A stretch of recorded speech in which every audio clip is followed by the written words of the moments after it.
presenter Indra Bekti hingga kini masih menjalani perawatan di ICU Rumah Sakit Abdi Waluyu, Menteng, Jakarta Pusat setelah mengalami pendarahan otak. Sebelumnya, Indra Bekti ditemukan pingsan di kamar mandi di tempat kerjanya pada hari Rabu 28 Desember 2022. Adik Indra Bekti, Cipta, mengatakan sang kakak sempat mengeluh mengalami tekanan darah tinggi atau hipertensi.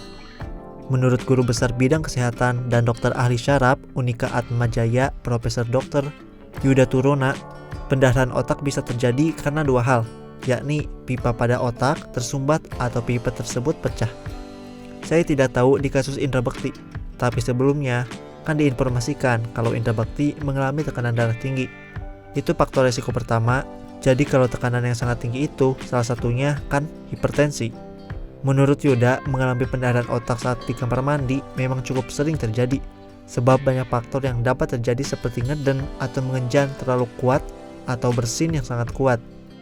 Melansir berbagai sumber, berikut kebiasaan yang apabila dilakukan terus-menerus dapat memicu pendarahan otak. Yang pertama, makan makanan berlemak. Kebiasaan makan daging berlemak tanpa diimbangi sayuran atau makanan nabati sangat bisa menyebabkan kolesterol tinggi.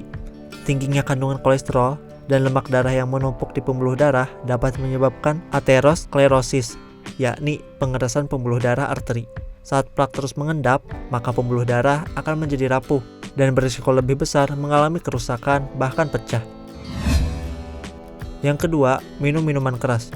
Memiliki kebiasaan minum alkohol lebih dari 2 gelas sehari juga dapat menyebabkan kolesterol tinggi.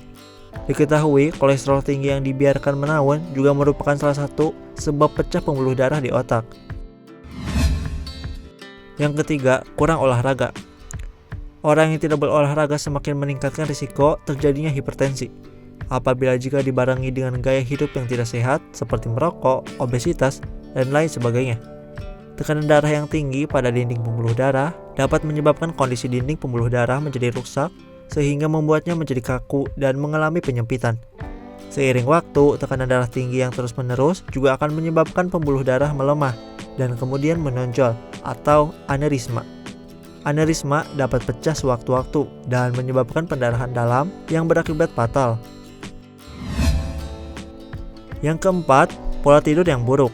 Kualitas tidur yang buruk merupakan salah satu faktor risiko hipertensi pada orang dewasa. Kualitas tidur yang buruk dapat menyebabkan gangguan metabolisme dan endokrin yang dapat berkontribusi menyebabkan gangguan kardiovaskular. Selain itu, kualitas tidur yang buruk juga menjadi faktor risiko hipertensi yang dapat memicu aneurisma pecah. Kemudian yang terakhir, makan makanan cepat saji. Sering makan makanan cepat saji juga dapat memicu kolesterol tinggi karena mengandung lemak trans atau lemak jenuh. Selain itu, kandungan nutrisi makanan cepat saji juga rendah, sehingga berdampak tidak baik untuk kesehatan. Diketahui, pendarahan otak tidak hanya dipicu oleh kebiasaan-kebiasaan di atas, namun juga beberapa faktor seperti trauma dan kecelakaan fatal.